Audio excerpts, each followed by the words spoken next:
First, there was ClimateGate, the scandal with hacked emails that suggest scientists have abused data for research on global warming. Now another international climate scandal is emerging that may have an impact on the talks in Copenhagen. Europe's top police body Europol, the closest thing that the EU has to the American FBI, has exposed a massive fraud with the Union's official market in carbon credits, the emission trading system.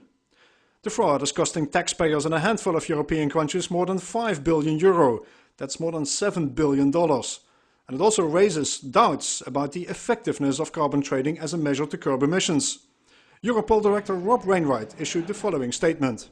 These criminal activities endanger the credibility of the European Union emission trading system and lead to the loss of significant tax revenue for governments.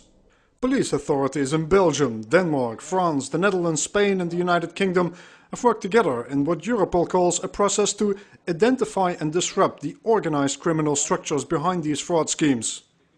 Let's see if I can explain the scheme using this graphic provided by Europol. The fraud is based on what tax experts and investigators call a carousel fraud with missing traders. This carousel generates money by stealing value-added tax or sales tax from the national governments.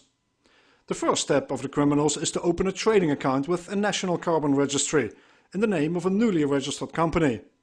From there, this company buys EU emission allowances in another country on one of the 6 official carbon exchanges. After that, these emission allowances are moved to another country and subsequently sold to an unregulated broker in yet another country.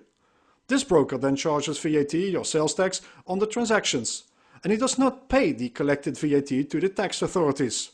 And just before they realize that this company owes them huge amounts of VAT, basically a period of a few months, the company and its owners disappear. A new company then is set up using other frontmen to repeat the carousel. The crime rings that run such schemes can have several dozen or hundreds of companies whose real owners are difficult to trace. Basically, this type of fraud is possible because European countries continue to disagree on single market tax legislation.